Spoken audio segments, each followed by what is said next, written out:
Hello dears, ഞാൻ നിങ്ങളുടെ സ്വന്തം രചന മിസ്. അപ്പം മക്കളെ, നമുക്കറിയാം 10ാം ക്ലാസ്സിൻ്റെ ടെക്സ്റ്റ് ഒക്കെ മാറി പുതിയ ടെക്സ്റ്റ് ആണ്. അപ്പം നമ്മുടെ കഴിഞ്ഞ വർഷത്തിൻ്റെ അത്ര കടുകട്ടി എന്താണ് ഈ ഒരു വർഷമില്ല. അപ്പോൾ കഴിഞ്ഞ വർഷം നിങ്ങൾക്ക് കഴിഞ്ഞ വർഷത്തെ മക്കൾക്കൊക്കെ കുറേ എന്താണ് ശ്ലോകങ്ങളും അതുപോലെ തന്നെ എന്താണ് കുറേ സംസ്കൃത പദങ്ങളൊക്കെ പഠിക്കാനുണ്ടായിരുന്നു. ഈ ഒരു വർഷം അത്രയില്ല, എന്നാലും ഉണ്ട് താനും. അപ്പോൾ നമ്മൾ എന്ത് ചെയ്യണം? നന്നായിട്ട് വായിച്ച് മനസ്സിലാക്കുക. എന്നാലേ 4 മാർക്കിൻ്റെ ഒക്കെ ചോദ്യങ്ങൾ വരികൾ തന്നാൽ നമുക്ക് നന്നായിട്ട് എഴുതാൻ പറ്റൂ. അപ്പോൾ അതിൽ നമുക്ക് 10ാം ക്ലാസ്സിൽ നമുക്ക് ആദ്യം പഠിക്കാനുള്ള പാഠം എന്ന് പറയുന്നത് കഥകളതി മോഹനമാണ്. കഥകളതി മോഹനം എന്ന് പറയുന്ന പാഠഭാഗം നമുക്കറിയാം മഹാഭാരതത്തെ ആസ്പദമാക്കിക്കൊണ്ട് എഴുത്തച്ഛൻ ആരാണ്? തുഞ്ചത്ത് രാമാനുജൻ എഴുത്തച്ഛൻ എഴുതിയിട്ടുള്ള ശ്രീ മഹാഭാരതം കിളിപ്പാട്ടിലെ ദ്രോണപർവത്തിലെ ഒരു ഭാഗമാണ് ഏത്? നമ്മുടെ കഥകളതി മോഹനം എന്ന് പറയുന്ന പാഠഭാഗം. ഇതൊക്കെ ഇൻട്രൊഡക്ഷൻ ആയിട്ട് ഇങ്ങനെ തന്നെ പഠിച്ചു വെച്ച് കഴിഞ്ഞാൽ നിങ്ങൾക്ക് നന്നായിട്ട് എഴുതാൻ പറ്റും. അപ്പം ഇനി കഥയിലേക്ക് വരികയാണെങ്കിൽ നിങ്ങൾ ആദ്യം തന്നെ പഠിക്കേണ്ടത് നമ്മൾ എന്താണ് അവരുടെ ആ ഒരു വംശത്തെ, ആരൊക്കെയാണ് ഇതിലെ ക്യാരക്ടേഴ്സിനെ കുറിച്ചൊന്ന് നിങ്ങൾ പഠിക്കണം.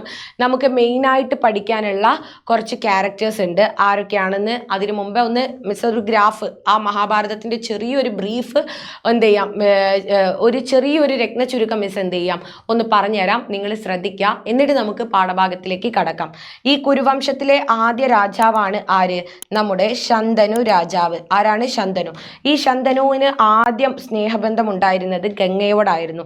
അതിൽ ശന്തനുവിന് ഉണ്ടാകുന്ന കുഞ്ഞാണ് ആര്? നമ്മുടെ ഭീഷ്മർ. ആരാണ്? ഭീഷ്മർ. ഈ ശന്തനു വിവാഹം കഴിക്കുന്നതിന് മുന്നേ, ശന്തനു വിവാഹം കഴിക്കുന്നത് സത്യവതിയെയാണ്. ആരെയാണ്? സത്യവതിയെയാണ്.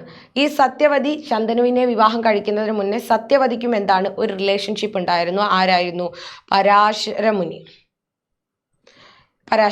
അതിൽ സത്യവതിക്ക് ഉണ്ടാകുന്ന കുഞ്ഞാണ് വ്യാസൻ. ഓക്കെ. പിന്നീട് സത്യവതി ശന്തനുവിനെ വിവാഹം കഴിക്കുകയാണ്. അങ്ങനെ ശന്തനുവിനെ വിവാഹം കഴിക്കുന്ന സമയത്ത് സത്യവതി എന്താണ്? ഭീഷ്മർ വിവാഹം കഴിക്കരുത്, തൻ്റെ മക്കളെ രാജാവാക്കണം എന്നുള്ള ഒരു കാര്യത്താൽ അങ്ങനെ ഒരു പ്രതിജ്ഞ ഭീഷ്മരെ കൊണ്ട് എടുപ്പിക്കുന്നുണ്ടായിരുന്നു. അങ്ങനെ ശന്തനുവിനും സത്യവതിക്കും ഉണ്ടാകുന്ന കുഞ്ഞുങ്ങളാണ് ആര്? വിചിത്രവീര്യനും ചിത്രാംഗതനും. ഓക്കെ. അപ്പോൾ ഈ 2 പേർക്കും ആദ്യം ഒരു റിലേഷൻഷിപ്പ് ഉണ്ടായിരുന്നു. പിന്നീടാണ് ഈ 2 പേരും വിവാഹം കഴിക്കുന്നത്. സത്യവതി അതിസുന്ദരിയുമാണ് കാണാൻ. എന്നാൽ യുദ്ധങ്ങൾ കൊണ്ടും പിന്നെ അതുപോലെ തന്നെ എന്താണ് രോഗം വന്നിട്ടൊക്കെ നമ്മുടെ വിചിത്രവീര്യനും ചിത്രാംഗതനും എന്താണ് മരണപ്പെടുകയാണ്. അപ്പോൾ തൻ്റെ തലമുറ കാക്കാൻ വേണ്ടിയിട്ട് ഭീഷ്മർ എന്ത് ചെയ്യുന്നു? തൻ്റെ രാജ്യം നല്ല രീതിക്ക് പോകാൻ വേണ്ടിയിട്ട് ഭീഷ്മർ വ്യാസനെ, അതായത് സത്യവതിക്ക് ആദ്യം ഉണ്ടായിരുന്ന കുഞ്ഞിനെ കൊണ്ടുവരികയാണ്. ശന്തനുവിൻ്റെ മകനല്ല വ്യാസൻ. അപ്പോൾ വ്യാസനെ കൊണ്ടുവരികയാണ്. ഒന്ന് ആലോചിക്കണം. കുന്തിയുടെ മക്കളെ പോലെ തന്നെയാണ് വ്യാസനെയാണ് കൊണ്ടുവരുന്നത് ഇങ്ങോട്ട്. വ്യാസനെ കൊണ്ട് വിവാഹം കഴിപ്പിക്കാൻ വേണ്ടിയിട്ട് ഭീഷ്മർ 3 സ്ത്രീകളെയാണ് കണ്ടെത്തുന്നത്. ആരൊക്കെയാണ്? അംബിക, അംബാലിക. അതിൽ അംബ എന്താണ്? തനിക്ക് മറ്റൊരാളുമായിട്ട് ഇഷ്ടമുണ്ട് എന്ന് പറഞ്ഞുകൊണ്ട് അവൾ ഈ വിവാഹത്തിൽ നിന്നും പിൻവാങ്ങുകയാണ്. ഈ അംബയാണ് ശിഖണ്ഡിയായിട്ട് പുനർജനിക്കുന്നത്. ഓക്കെ. ശിഖണ്ഡിയായിട്ട് പുനർജനിക്കുന്നത്. പിന്നീട് അംബിക വ്യാസനിലുണ്ടാകുന്ന, അംബികയ്ക്കും വ്യാസനും ഉണ്ടാകുന്ന കുഞ്ഞാണ് ആര്? നമ്മുടെ ധൃതരാഷ്ട്രർ. ആരാണ്? ധൃതരാഷ്ട്രർ. അംബാലികയ്ക്കും വ്യാസനും ഉണ്ടാകുന്ന കുഞ്ഞാണ് ആര്? നമ്മുടെ പാണ്ഡു. ആരാണ്? പാണ്ഡു. ഓക്കെ. പാണ്ഡു. ഇതിൽ നമ്മുടെ ധൃതരാഷ്ട്രർ വിവാഹം കഴിക്കുന്നത് ആരെയാണ്? ഗാന്ധാരിയെയാണ്. ആരാണ്? ഗാന്ധാരിയെയാണ് ധൃതരാഷ്ട്രർ വിവാഹം കഴിക്കുന്നത്. ധൃതരാഷ്ട്രർക്ക് കണ്ണ് കാണില്ലായിരുന്നു, അതുകൊണ്ട് ഗാന്ധാരിയും കണ്ണ് കെട്ടുകയാണ്. അങ്ങനെ ധൃതരാഷ്ട്രർ വിവാഹം കഴിച്ചു. നമ്മുടെ ഗാന്ധാരി ഗർഭിണിയായി. ഇതേ സമയം പാണ്ഡു 2 പേരെയാണ് വിവാഹം കഴിച്ചത്. ആരാണ്? ഒന്ന് കുന്തിദേവിയും മറ്റൊന്ന് മാദ്രിയും. ഇങ്ങനെ പാണ്ഡു ഇണചേരുന്ന ഒരു മുനിയുടെ ഭാര്യയും ഇണചേരുകയായിരുന്നു. പക്ഷെ മാനാണെന്ന് വിചാരിച്ച് നമ്മുടെ എന്താണ് പാണ്ഡു അദ്ദേഹത്തിന്റെ ഭാര്യയെ അമ്പ ചെയ്ത് കൊന്നുപോവുകയാണ്. അങ്ങനെ മുനി ശപിക്കും. നിനക്കൊരിക്കലും ഒരു സ്ത്രീയുമായിട്ട് ബന്ധത്തിൽ ഏർപ്പെടാൻ പറ്റില്ല എന്ന് ശപിക്കുകയാണ്. അങ്ങനെ 2 പേരുമായിട്ട് ഒരു റിലേഷൻഷിപ്പിൽ മുന്നോട്ട് കൊണ്ടുപോകാൻ ആർക്ക് പറ്റുന്നില്ല? പാണ്ഡുവിന് പറ്റുന്നില്ല. അങ്ങനെ പാണ്ഡു കുന്തിദേവിയും മാദ്രിയും കൂട്ടിയിട്ട് എങ്ങോട്ട് പോവാണ്? വനവാസത്തിന് പോവാണ്. അങ്ങനെ കാട്ടിലിരിക്കുന്ന സമയത്ത് കുന്തിദേവി പറയാണ്, തനിക്ക് പണ്ട് ദുർവാസാവിനെ അല്ലെ ദുർവാസാവുമായിട്ട് അല്ലെ എന്താണ് ദുർവാസാവിനെ നല്ല രീതിക്ക് ഒരു ശുശ്രൂഷിച്ചത് കൊണ്ട് അദ്ദേഹം എനിക്കൊരു വരം തന്നിട്ടുണ്ടായിരുന്നു. സത്യത്തിൽ എന്താണ്, അദ്ദേഹം 5 വരം കൊടുത്തിട്ടുണ്ടായിരുന്നു. അതിലൊന്ന് ആ ഒരു സമയം തന്നെ കുന്തിദേവി പരീക്ഷിച്ചു. എന്തായിരുന്നു വരം? അല്ലെ താൻ ആരെ മനസ്സിൽ ധ്യാനിച്ച് പ്രാർത്ഥിച്ചാലും അവരിൽ കുഞ്ഞുങ്ങൾ ഉണ്ടാകും എന്നതായിരുന്നു. അങ്ങനെ നമ്മുടെ കുന്തിദേവി പ്രാർത്ഥിക്കുകയും കുന്തിദേവിക്ക് സൂര്യനിൽ ഉണ്ടാകുന്ന കുഞ്ഞാണ് ആര്? നമ്മുടെ കർണൻ. ആരാണ്? കുന്തിദേവിക്ക് സൂര്യഭഗവാനിൽ ഉണ്ടാകുന്ന കുഞ്ഞാണ്. അതിപ്പോൾ പറഞ്ഞിട്ടില്ല നമ്മുടെ കുന്തിദേവി. കുന്തിദേവി പറഞ്ഞത് ഇപ്പോൾ പാണ്ഡുവിൻ്റെ അടുത്ത് എനിക്ക് 4 വരം കിട്ടിയിട്ടുണ്ട് എന്നാണ്. അങ്ങനെ കുന്തിദേവി എന്താണ്, ഇന്ദ്രൻ, വരുണൻ ഇവരെയൊക്കെ വെച്ച് പ്രാർത്ഥിക്കും. അങ്ങനെ ആദ്യം എന്താണ്, നമ്മുടെ യുധിഷ്ഠിരൻ ഉണ്ടാവും. എന്താണ് യുധിഷ്ഠിരൻ അഥവാ ധർമ്മപുത്രർ. എന്തുകൊണ്ടാണ് ധർമ്മപുത്രർ എന്ന് യുധിഷ്ഠിരനെ വിളിക്കുന്നത്? ധർമ്മം മാത്രമേ പറയൂ. പിന്നീട് ഉണ്ടായ കുഞ്ഞാണ് ആര്? നമ്മുടെ ഭീമൻ. പിന്നീട് അർജുനൻ. ആരാണ്? അർജുനൻ. അങ്ങനെ നമ്മുടെ മാദ്രിക്കും എന്താണ്, അവര് ഒരു വരം കൊടുത്തു. കുന്തിദേവി ഒരു വരം കൊടുത്തു. അതിൽ ട്വിൻസ് ആണ്, 2 പേരാണ് ഉണ്ടായിട്ടുള്ളത്. ആരൊക്കെയാണ്? നകുലനും സഹദേവനും. ആരാണ്? നകുലനും സഹദേവനും. ഓക്കെ, അപ്പൊ നകുലനും സഹദേവനും ഇങ്ങനെ 5 കുട്ടികളാണ് പാണ്ഡുവിന് ഉണ്ടായത്. ഇതേ സമയം ഗാന്ധാരി എന്താണ്, പ്രസവിക്കുന്നില്ല. അങ്ങനെ അവരെന്താണ്, വയറ്റത്തിടിച്ച് ഒരു മാംസപിണ്ഡത്തെ പ്രസവിച്ചു എന്നും അതിനെ 100 കഷ്ണമാക്കി ഗുരുക്കൾ എന്ത് ചെയ്തു, അല്ലെ കുടത്തിലിട്ട് വെച്ചു എന്നും, അല്ലെ ഒരു കഷ്ണം ബാക്കി വന്നത് അതും കുടത്തിലിട്ട് വെച്ചു എന്നും, അങ്ങനെ 101 കുട്ടികളാണ് ഗാന്ധാരിക്ക് ഉണ്ടായത് എന്നാണ് പറയപ്പെടുന്നത്. എത്രയാണ്? 101. അല്ലെ ഒന്ന് ഒരു പെൺകുട്ടിയാണ്. അല്ലെ അതിൽ മൂത്തപുത്രൻ ആരാണ്? ദുര്യോധനനാണ്. ആരാണ്? ദുര്യോധനൻ. അല്ലെ പിന്നീട് എന്താ പറയുന്നത്, ഈ പെൺകുട്ടിയുടെ പേരെന്താണ്? ദുഷള. എന്താണ്? ദുഷള. അങ്ങനെ ഈ 101 പേരാണ് ഇവരിൽ ഉണ്ടായിരുന്നത്. ഈ 2 പേരുടെയും ഗുരുവാണ് ആര്? നമ്മുടെ ദ്രോണർ. അല്ലെ ആരാണ്? ദ്രോണർ. ഇവരുടെ 2 പേരുടെയും ഗുരുവാണ്. അപ്പോൾ നമുക്ക് മെയിനായിട്ട് ഇതിൽ പഠിക്കാനുള്ള ക്യാരക്ടേഴ്സ് ആരൊക്കെയാണ്? ഒന്ന് ദുര്യോധനൻ. അല്ലെ ഇവരുടെ മൂത്ത പുത്രനായിട്ടുള്ള ദുര്യോധനൻ പഠിക്കാനുണ്ട്. രണ്ടാമത് കുന്തിയുടെ കർണനിൽ ഉണ്ടായിട്ടുള്ള, വിവാഹം കഴിക്കുന്നതിന് മുന്നേ അല്ലെ അവള് ആ പ്രാർത്ഥിച്ചിട്ട് ഉണ്ടായിട്ടുള്ള കർണനാണ് പഠിക്കാനുള്ളത്. മൂന്നാമത് ആരാണ്? നമ്മുടെ ദ്രോണരുണ്ട്. പിന്നെ നമുക്ക് ആരാണ്? ഭീഷ്മരുണ്ട്. ഇത്രയും പേരാണ് നിങ്ങൾക്ക് ഈ പാഠഭാഗത്തിൽ പഠിക്കാനുള്ളത്. ഇതിൽ കർണനെ പിന്നീട് അവൾ എന്ത് ചെയ്യും, അല്ലെ കുമാരി ആയിരുന്ന സമയത്ത് വീട്ടിൽ വെക്കാൻ പറ്റാത്തതുകൊണ്ട് ഒഴുക്കി വിടും. നിങ്ങൾ പഠിച്ചിട്ടുണ്ടായിരിക്കും ഏത് ധർമ്മിഷ്ഠനായ രാധേയൻ എന്ന പാഠഭാഗത്തിൽ. അപ്പം അവൾ ഒഴുക്കി വിടുകയും അല്ലെ അധിരഥനും രാധയും അല്ലെ സൂതപുത്രനായിട്ടാണ് പിന്നീട് വളരുന്നത്, ഒരു കുതിരക്കാരൻ്റെ മകനായിട്ട്. അങ്ങനെ ആ കർണനെ എന്താണ് ജീവിതമാർഗമൊക്കെ കൊടുക്കുന്നത് ദുര്യോധനനാണ്. രാജ്യം അല്ലെ അത്രയും കഴിവുള്ളവനാണ്, ആർക്കും തോൽപ്പിക്കാൻ കഴിയാത്ത ഒരാളാണ് ആര്? നമ്മുടെ കർണൻ. അങ്ങനെ ദുര്യോധനനോട് അത്ര അധികം തൻ്റെ ജീവിതം രക്ഷപ്പെടുത്തിയത് കൊണ്ട് കർണന് അത്ര അധികം ഇഷ്ടം ആരോടുണ്ടായിരിക്കും? ദുര്യോധനനോട് ഉണ്ടായിരിക്കും. അങ്ങനെ എന്ത് ചെയ്യാണ് പാണ്ഡവര് ഈ യുധിഷ്ഠിരൻ, ഭീമൻ, അർജുനൻ, നകുലൻ, സഹദേവൻ തുടങ്ങിയവരൊക്കെ ദുര്യോധനന്റെ അടുത്ത് വന്നിട്ട് അല്ലെ രാജ്യ അവകാശം ചോദിക്കുകയാണ്. കാരണം മൂത്തപുത്രൻ ധൃതരാഷ്ട്രരായതുകൊണ്ട് ധൃതരാഷ്ട്രരാണ് രാജ്യം ഭരിക്കുന്നത്. അതിനുശേഷം അദ്ദേഹത്തിന്റെ പുത്രനായിട്ടുള്ള ദുര്യോധനനും. അപ്പൊ ഇവര് വന്നിട്ട് ഇവരുടെ അടുത്ത് ചോദിച്ചു അല്ലെ സ്വത്ത് വേണ്ടിയിട്ട്. അപ്പൊ ഇവര് പറഞ്ഞു, ദുര്യോധനൻ എന്ത് പറഞ്ഞു? അല്ലെ നിങ്ങള് എൻ്റെ അല്ലെ അച്ഛൻ്റെ അനിയൻ്റെ മക്കളല്ല, പാണ്ഡുവിൻ്റെ മക്കളല്ല, നിങ്ങൾ പലർക്കും ഉണ്ടായതല്ലേ, പിന്നെ എന്താണ് സ്വത്ത് ചോദിക്കാൻ അവകാശം? അപ്പൊ കൃഷ്ണൻ ചോദിച്ചതുകൊണ്ട് അല്ലെ അതായത് നിങ്ങൾ ഒരിക്കലും ശന്തനുവിൻ്റെ മക്കളല്ലല്ലോ അല്ലെ ബാക്കിയുള്ളവരൊക്കെ, അവരാ സ്വത്ത് കൊണ്ട് നടക്കുന്നില്ലേ, അപ്പൊ പിന്നെ എന്തുകൊണ്ട് ഞങ്ങൾക്ക് ചോദിച്ചൂടാ എന്ന് ഇവരും ചോദിച്ചു. അങ്ങനെ വാദായി. പിന്നെ കുരുക്ഷേത്ര യുദ്ധം അല്ലെ സൂചി കുത്താൻ പോലും ഇടം കൊടുക്കില്ല എന്ന് പറഞ്ഞ സമയത്ത് യുദ്ധം പ്രഖ്യാപിച്ചു.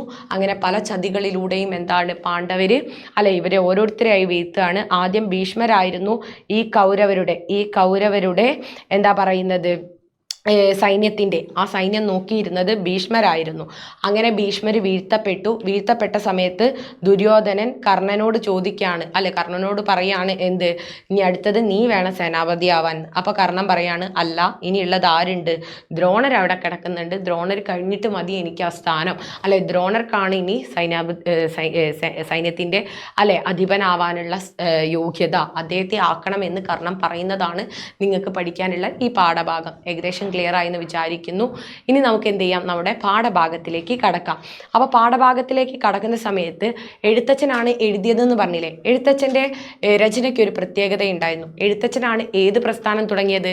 കിളിപ്പാട്ട് പ്രസ്ഥാനം തുടങ്ങിയത്. അതായത് അന്നത്തെ കാലത്തൊക്കെ അറം പറ്റുക എന്നൊരു വിശ്വാസം ഉണ്ടായിരുന്നത് കൊണ്ട് തന്നെ അദ്ദേഹം എന്ത് ചെയ്തു, അല്ലെ എനിക്കൊരു കിളി പറഞ്ഞു തരികയാണ് എന്ന് ഇമാജിൻ ചെയ്തു. ഇപ്പം ഞാനാണ് എഴുത്തച്ഛനെങ്കിൽ സംഭവം ഞാൻ തന്നെ എഴുതുന്നത്, പക്ഷെ എന്താണ് ഇമാജിൻ ചെയ്യാം, എനിക്കൊരു കിളി പറഞ്ഞു തരികയാണ്, എന്തെങ്കിലും പറ്റുകയാണെങ്കിൽ കിളിക്ക് പറ്റിക്കോട്ടെ എന്നുള്ളൊരു രീതിയിൽ അങ്ങനെ കിളിപ്പാട്ട് പ്രസ്ഥാനം എന്താണ് അദ്ദേഹം തുടങ്ങി വെച്ചു.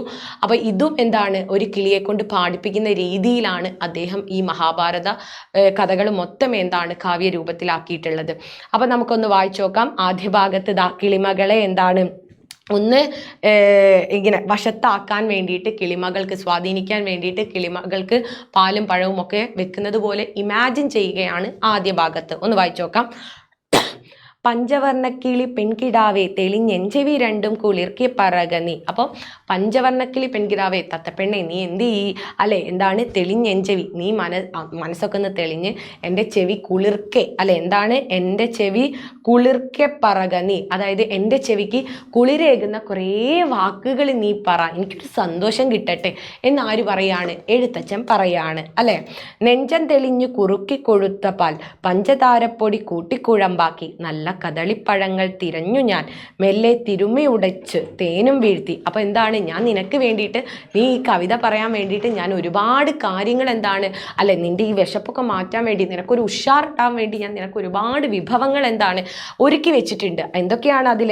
അതായത് കുറുക്കി കൊഴുത്ത പാൽ, അതായത് പാലും പഞ്ചസാരയും ഇട്ട്, പഞ്ചതാരപ്പൊടി എന്നാണ് പറയുന്നത്, പഞ്ചസാര എന്നാണ് ഉദ്ദേശിക്കുന്നത്, പാലും പഞ്ചസാരയും ഇട്ട് ഇളക്കി ഒരു കുഴമ്പ് പരുവത്തിലാക്കിയതും, പിന്നെ എന്താണ്, അല്ലെ നല്ല കദളിപ്പഴങ്ങൾ, നല്ല കദളിപ്പഴം കൂട്ടി ഇങ്ങനെ തിരുമ്മി ഇങ്ങനെ ഉടച്ച്, അല്ലെ എന്നിട്ട് അതിൽ എന്ത് ചെയ്തു, തേനും വീഴ്ത്തിയതും, പാലും പഞ്ചസാരയും കുഴമ്പാക്കിയതും, അതുപോലെ തന്നെ എന്താണ് നമ്മുടെ നല്ല കദളിപ്പഴത്തിൽ തേനിങ്ങനെ വീഴ്ത്തിയതും കൂടാതെ, അല്ലെ വെല്ലവും ശർക്കരയും, ശർക്കരയെ പോലെ തന്നെയുള്ള ഒരു മധുരം തന്നെ അടങ്ങിയിട്ടുള്ള ഒരു കട്ടയാണ് എന്ത് വെല്ലം എന്ന് പറയുന്നത്. വെല്ലവും ശർക്കരയും രണ്ടും എന്താണ് പൊടിച്ചിട്ട്, അല്ലെ ഇതൊക്കെ ഞാൻ എന്താണ് വെവ്വേറെ തളികയിൽ, വെള്ളിത്തളിക, അല്ലെ വെള്ളിപ്പാത്രത്തിൽ ഞാൻ എന്ത് ചെയ്തിട്ടുണ്ട്, ഇതൊക്കെ ഒരുക്കി വെച്ചിട്ടുണ്ട്. അത് നീ എടുത്ത് ഭുജിച്ചാലും, ഭുജിക്കുക, നിങ്ങൾ കേട്ടിട്ടുണ്ടാവും 9, അല്ലെ അല്പമല്ല ഭുജിക്കുന്നു, കുറച്ചല്ല കഴിക്കുന്നു. അപ്പോൾ അതൊക്കെ എടുത്ത് നീ ച്ചാലും, അല്ലെ ഇച്ഛമാകുന്നത്, ഇച്ഛ എന്ന് വെച്ച് കഴിഞ്ഞാൽ എന്താണ്, ഇനിയും നിനക്ക് കൊതിയും ആഗ്രഹവും ഒക്കെ ഉണ്ടെങ്കിൽ, കൊതി ആഗ്രഹം നാട്ടാർത്ഥം, ഇനി അഥവാ ദാഹമുണ്ടെങ്കിലോ നീലക്കരിമ്പിൻ്റെ ചാറ്, ഇനി എന്നിട്ടും നിനക്ക് വിശപ്പ് മാറിയിട്ടില്ലെങ്കിൽ ഞാൻ അവിടെ എന്തൊക്കെ വെച്ചിട്ടുണ്ട്, നീലക്കരിമ്പ്, കരിമ്പിൻ്റെ ചാറ് വെച്ചിട്ടുണ്ട്, ഇളനീര് വെച്ചിട്ടുണ്ട്, പിന്നെയോ പാലും മധു എന്ന് വെച്ച് കഴിഞ്ഞാൽ തേൻ, അല്ലെ പാലും തേനും എന്താണ് ഞാൻ അവിടെ വെച്ചിട്ടുണ്ട്, അതും നീ എടുത്ത് കുടിച്ചോ ആവോളം. എന്നിട്ട് പക്ഷേ ഇതൊക്കെ കഴിച്ചിട്ട് നീ എനിക്കൊരു കാര്യം പറഞ്ഞു തരണം. ഇത്രയും മനസ്സിലായോ? അപ്പോൾ എന്താണ് കിളിമകളെ വശത്താക്കാൻ വേണ്ടിയിട്ട് എന്തൊക്കെ വിഭവങ്ങളാണ് താൻ ഒരുക്കി വെച്ചത് എന്നതാണ് എഴുത്തച്ഛൻ ആദ്യ ഭാഗത്ത് പറയുന്നത്. രണ്ടാമത്തെ ഭാഗത്തിലേക്ക് നോക്കിയേ, എഴുത്തച്ഛന് കുറച്ച് കാര്യങ്ങൾ അറിയണം, അതാണ് രണ്ടാമത്തെ ഭാഗത്ത് പറയുന്നത്.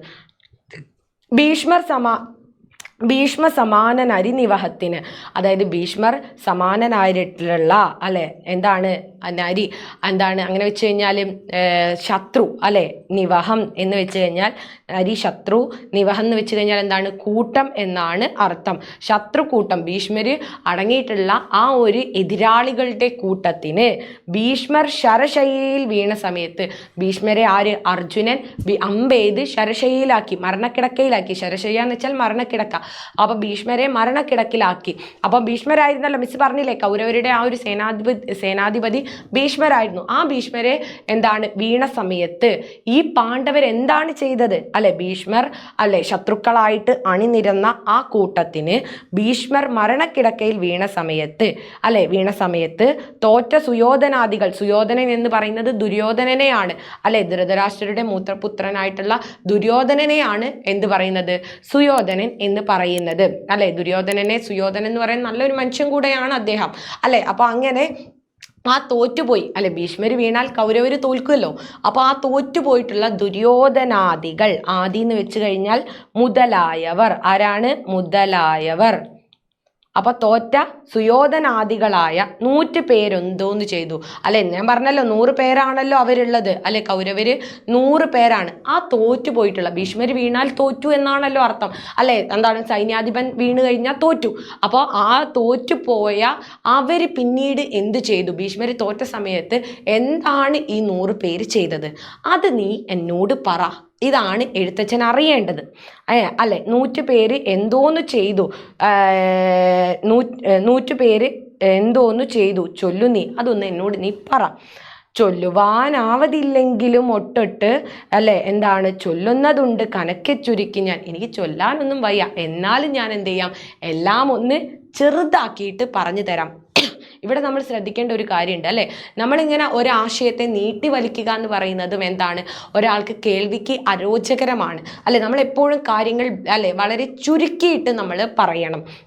അപ്പോൾ കിളിമകളും ഇവിടെയാണ് പറയുന്നത് എന്താണ്? എനിക്ക് കുറേ ഒന്നും പറയാൻ വയ്യ, എന്നാലും ഞാൻ ചുരുക്കിയിട്ട് മനസ്സിലാവുന്ന രീതിക്ക് സിമ്പിളായിട്ട് പറഞ്ഞു തരാമെന്ന് ആരും പറഞ്ഞു? നമ്മുടെ കിളിമകളും പറഞ്ഞു. എന്താ പറഞ്ഞത്? വൻപനാം. വൻപൻ എന്ന് വെച്ച് കഴിഞ്ഞാൽ എന്താണ്? വലിയവൻ എന്നൊക്കെയാണ്, വലിപ്പമുള്ളവൻ,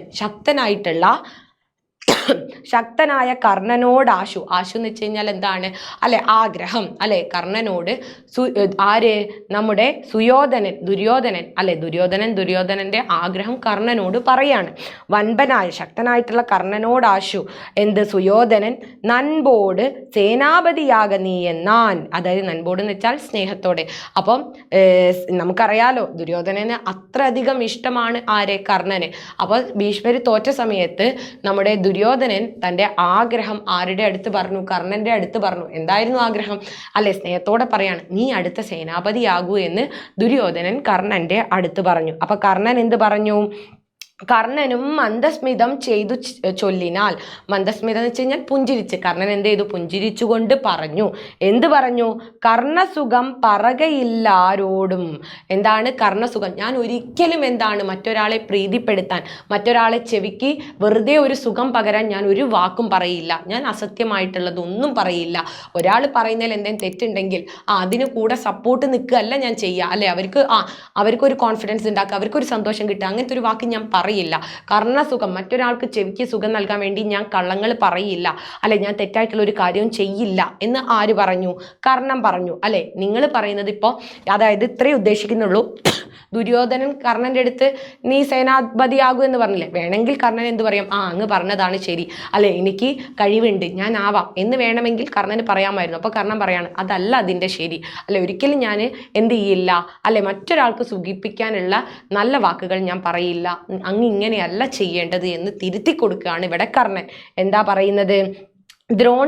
രാമാചാര്യൻ താൻ ഇരിക്കയെന്ത് മാനിച്ചു മറ്റുള്ളവർ നിർത്തുന്നിതുപട. അതായത് ദ്രോണർ ഇരിക്കുകയാണ് ഇവിടെ അല്ലെ, നമ്മുടെ ദ്രോണർക്കൊന്നും പറ്റിയില്ല. ഇനി അടുത്തത് കഴിവും ബുദ്ധിശക്തിയും ഒക്കെ ഉള്ളത് ആർക്കാണ്? ദ്രോണർക്കാണ്, നമ്മുടെയൊക്കെ ഗുരുനാഥനായിട്ടുള്ള ദ്രോണർക്കാണ്. അദ്ദേഹം ഇവിടെ ഉണ്ടാവുന്ന സമയത്ത് നമ്മൾ എന്തിനാണ് ഈ പട നിർത്തുന്നത്? അങ്ങേരെയാണ് എന്താക്കേണ്ടത്? നാം സേനാപതി ആക്കേണ്ടത് എന്ന് ആര് പറഞ്ഞു? നമ്മുടെ സ്വന്തം കർണൻ പറഞ്ഞു അല്ലെ? വില്ലാളി വീരനായ കർണൻ പറഞ്ഞു. മന്നവ രാജാവേ, എന്താണ് കേൾക്ക, ഭരദ്വാജ നന്ദനൻ. ഭരദ്വാജൻ എന്ന് വെച്ച് കഴിഞ്ഞാൽ ദ്രോണരുടെ അച്ഛന്റെ പേരാണ് കേട്ടോ. നന്ദനൻ എന്ന് വെച്ചാൽ മകൻ, പുത്രൻ. ആരെക്കുറിച്ചാ പറയുന്നത്? ദ്രോണരെ കുറിച്ച്. അതായത് ദ്രോണരുടെ അച്ഛന്റെ പേരാണ് ഭരദ്വാജൻ, നന്ദനൻ എന്ന് വെച്ചാൽ പുത്രൻ. അപ്പൊ ഭരദ്വാജ നന്ദനൻ നിന്നുള്ള യോദ്ധാക്കളിൽ പ്രബലാധിപൻ. അതായത് ഇനിയുള്ള യോദ്ധാക്കളിൽ ഇനി നമ്മൾ എല്ലാവരും എടുത്തു നോക്കുകയാണെങ്കിൽ അതിൽ ഏറ്റവും കഴിവുള്ളത് ആർക്കാണ്? ദ്രോണർക്കാണ്. അങ്ങ് അദ്ദേഹത്തെയാണ് എന്താക്കേണ്ടത്? സേനാപതിയാക്കേണ്ടത് എന്ന് ആര് പറഞ്ഞു? നമ്മുടെ കർണൻ പറഞ്ഞു. പിന്നെ പക്ഷേ ഭരിക്കുന്നതുമുണ്ട് അല്ലെ, പിന്നെ ഞാൻ പക്ഷേ ഭരിക്കുന്നതുമുണ്ട്, അതിനുശേഷം വേണമെങ്കിൽ എന്ത് ചെയ്യാം? ഞാൻ ഭരിക്കാം. മന്നവ സങ്കടമുണ്ടാകയില്ലേതും. രാജാവേ, എനിക്ക് ഒരു സങ്കടവുമില്ല അതില് അല്ലെ, അതാണ് അതിൻ്റെ ശരി. ദ്രോണരെയാണ് അങ്ങ് എന്താക്കേണ്ടത്? സേനാപതിയാക്കേണ്ടത് എന്ന് കർണൻ പറഞ്ഞു. മാനി എന്ന് വെച്ചാൽ അഭിമാനിയായുള്ള സുയോധനൻ ദ്രോണരെ സേനാപതിയായി അഭിഷേകം ചെയ്താൻ. പിന്നീട് ദ്രോണരെ നമ്മുടെ ദുര്യോധനൻ എന്താക്കി? സേനാപതിയായിട്ട് അല്ലെ, സൈന്യത്തിൻ്റെ തലവനായിട്ട് എന്ത് ചെയ്തു? പട്ടാഭിഷേകം ചെയ്യുകയാണ് ചെയ്തത്. മനസ്സിലായോ? ഇതിൽ മെയിനായിട്ട് 2 ചോദ്യം വരിക. ഇവിടെ കണ്ടോ? അതായത് നമ്മുടെ എന്താണ് ആദ്യത്തെ ഭാഗത്ത് എൻ്റെ പഞ്ചവർണ്ണ കിളിയോട് എഴുത്തച്ഛൻ പറയാണ്, എൻ്റെ ചെവി രണ്ടും കുളിർക്കെ നീ എന്ത് ഈ ഒരു കാര്യം പറയും. ആ ഒരു ഭാഗത്ത് എന്താണ് എഴുത്തച്ഛന് സുഖിപ്പിക്കുന്ന കുറച്ച് കാര്യങ്ങൾ, എഴുത്തച്ഛൻ്റെ മനസ്സിനും ചെവിക്കും കുളിരേകുന്ന വാക്ക് പറയാൻ വേണ്ടിയിട്ട് എഴുത്തച്ഛൻ ആവശ്യപ്പെടുകയാണ് കിളിമകളോട്. രണ്ടാമത്തേതിൽ കർണസുഖൻ ഞാൻ പറകയില്ല ആരോടും എന്ന് പറയുന്നത്, കർണം പറയുന്നത് ഒരിക്കലും ഞാൻ മറ്റൊരാളുടെ കേൾവി സുഖത്തിനായി ഒരു അസത്യവും പറയില്ല, ഒരു പൊടിപ്പും തൊങ്ങലും ചേർത്ത വാക്കും പറയില്ല എന്നതാണ് അർത്ഥം. അതെന്തായാലും നമുക്ക് വരുന്ന ഒരു ചോദ്യമായിരിക്കും. ഓക്കെ, അതൊന്ന് പഠിച്ചു വെക്കുക. ഇതാണ് മെയിനായിട്ട് നമുക്ക് ഈ ഒരു ഭാഗത്ത് നിന്നും കവിതയിൽ നിന്ന് വരുന്ന ഒരു 4 മാർക്കിൻ്റെ ചോദ്യം എന്ന് പറയുന്നത്. അപ്പോൾ വീഡിയോ ഇഷ്ടപ്പെട്ടു, ആശയം മനസ്സിലായി എന്ന് വിചാരിക്കുന്നു. അപ്പോൾ നിങ്ങളെല്ലാവരും, പിന്നെ അതുപോലെ തന്നെ നമുക്ക് വരുന്ന ഒരു ചോദ്യം കർണനെ കുറിച്ചായിരിക്കും. കർണൻ്റെ കഥാപാത്ര നിരൂപണവും ചോദിക്കാൻ സാധ്യതയുണ്ട്. അതൊന്ന് നിങ്ങൾ പഠിച്ചു വെക്കുക. അപ്പോൾ എല്ലാവർക്കും ആശയം മനസ്സിലായി എന്ന് വിചാരിക്കുന്നു. ആശയം മനസ്സിലായെങ്കിൽ നിങ്ങൾ എന്ത് ചെയ്യുക, മാക്സിമം നിങ്ങളുടെ ഫ്രണ്ട്സിലേക്ക് ഷെയർ ചെയ്ത് കൊടുക്കുക, ലൈക്ക് ചെയ്യുക, ചാനൽ സബ്സ്ക്രൈബ് ചെയ്യുക. ഇനി നിങ്ങൾക്ക് ഏതാ പാഠം വേണ്ടതെന്ന് വെച്ചാൽ അതൊന്ന് കമൻറ്റ് ചെയ്യുക. വീഡിയോ എങ്ങനെ ഉണ്ടായിരുന്നു എന്ന് കൂടെ കമൻറ്റ് ചെയ്യുക. നമുക്ക് മറ്റൊരു വീഡിയോയിൽ കാണാം. Bye guys.